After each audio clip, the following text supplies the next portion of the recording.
células de fetos abortados. Não posso mais tomar um caldo de cana na rua, comer um pastel. Deus escolheu as coisas expressíveis. É por isso que Deus te escolheu. Se você repetir uma mentira 1000 vezes, ela vai virar verdade. Seja bem-vinda, bem-vindo. Quem chegou até este canal por curiosidade no tema, familiaridade no assunto ou interesse em querer entender as artimanhas deste maldito fascismo verde-amarelo que virou moda no Brasil nos últimos anos. Eu sou o professor Leandro Leocádio e falo direto da República Bolsolavista de Londrina para você. Quem imagina que as discussões acaloradas presentes nas redes sociais em torno de temas políticos são acontecimentos recentes está muito enganado. Já nos anos de 1990, quando a internet ainda estava engatinhando e uma galera já se reunia em rincões do mundo virtual para se xingar mutuamente. É nessa época que um advogado estadunidense chamado Mike Goodwin criou a seguinte teoria: à medida que uma discussão online continua, a probabilidade de uma referência ou comparação a Hitler ou nazistas tende a 100%. Nasce daí a conhecida Lei de Goodwin, que basicamente estabelece um fim em toda discussão toda vez que alguém traz a figura de Hitler e seus asseclas para a conversa. Vincular alguém ao nazismo é o ápice do debate, e na época Goodwin entendeu que quando chamamos uma pessoa de nazista, corre-se o risco de banalizar um conceito tão emblemático. Com a extrema-direita atraindo a atenção de muitos brasileiros neste início de século, não é mais possível deixar de nomear alguém que ainda defende ideias propagadas por Jair como fascista. Eu até entendo que nem todos aqueles que votaram no ex-presidente estão vinculados à extrema-direita, mas quem ainda disponibiliza seu tempo vendo, curtindo e compartilhando os valores que este político reacionário defende, não pode mais ser chamado de outro nome que não fascista. E não, isso não é banalizar o conceito, mas sim apenas constatar o óbvio. E essa constatação está tão escancarada que o próprio Mike Goodwin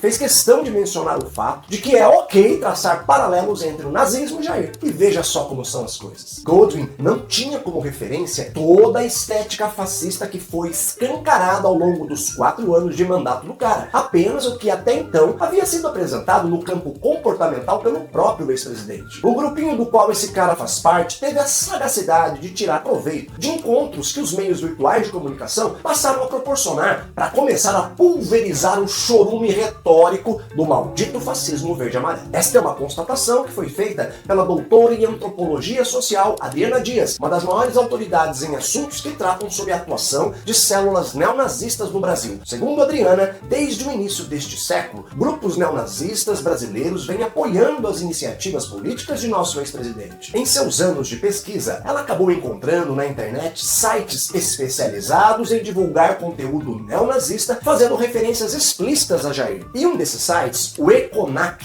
se orgulhava de ostentar em sua plataforma uma carta enviada pelo próprio então deputado federal Jair em agradecimento ao apoio do grupo fascistinha. Dá só uma olhada no que dizia um parlamentar aos seus apoiadores neonazistas.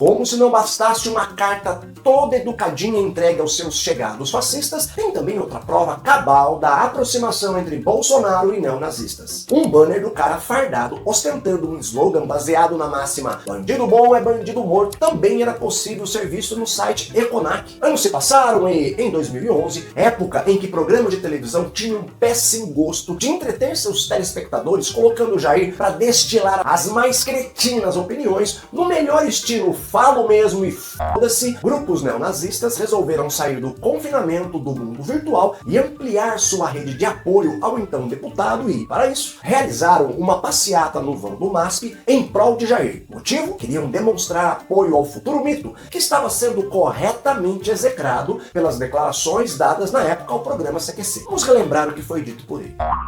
A cantora Preta Gil acusa o deputado federal Jair Bolsonaro, do PP do Rio de Janeiro, de intolerância racial e homofobia. O motivo foi a resposta do deputado a uma pergunta da cantora no programa CQC exibido ontem pela Rede Bandeirantes. Desde o início do quadro O Povo Quer Saber, o deputado Jair Bolsonaro, do PP do Rio de Janeiro, emitiu várias opiniões controversas. Mas foi no final do quadro que ele deu a resposta mais polêmica. A cantora Preta Gil quis saber o que o deputado faria se seu filho se apaixonasse por uma mulher negra. Veja o que ele respondeu. Não vou discutir promiscuidade com quem quer que seja. Como os guerreiros e meus filhos foram muito bem educados e não viveram em ambiente fundamentalmente ateu.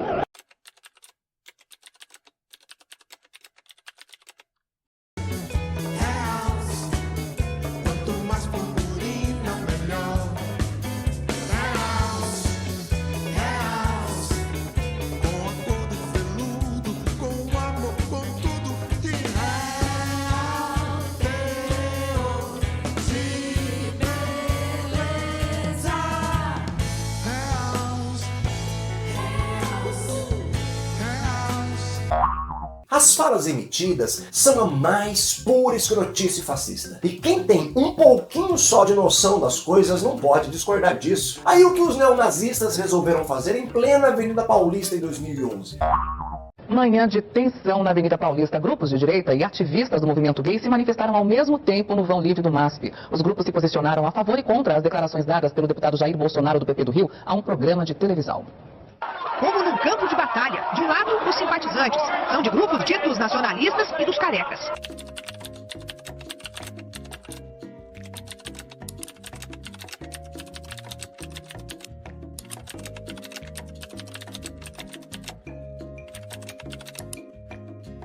Policiais civis da delegacia que investiga crimes de intolerância identificaram entre os manifestantes indivíduos que já foram presos porque participaram de ações violentas em São Paulo. Entre eles, o acusado de jogar uma bomba na multidão durante a parada gay. Nas palavras de Eduardo Tomás, representante do grupo neonazista Ultradefesa, a gente está dando apoio para o deputado Jair Bolsonaro, porque ele é um deputado que representa a família brasileira e nós temos o direito de apoiar ele.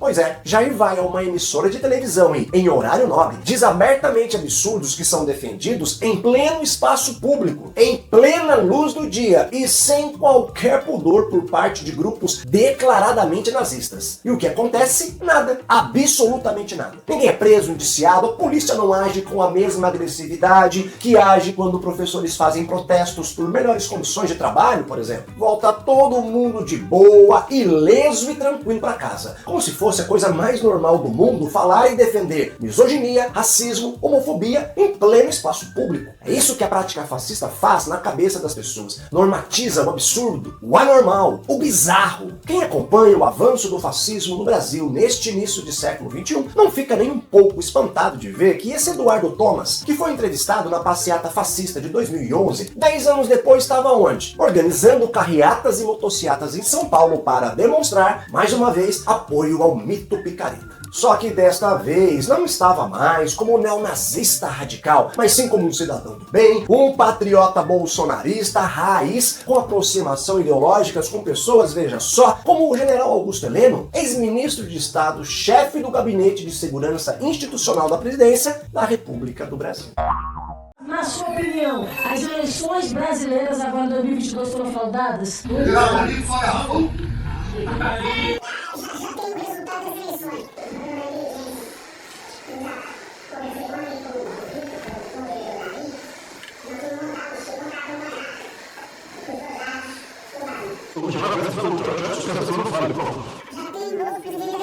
Não podemos desistir do Brasil. A esquerda, que descobriu que o presidente Bolsonaro não tinha qualquer intenção de dar o golpe. Não posso dizer que foram fraudados. Nós temos uma ideia, né? Muito obrigada, presidente.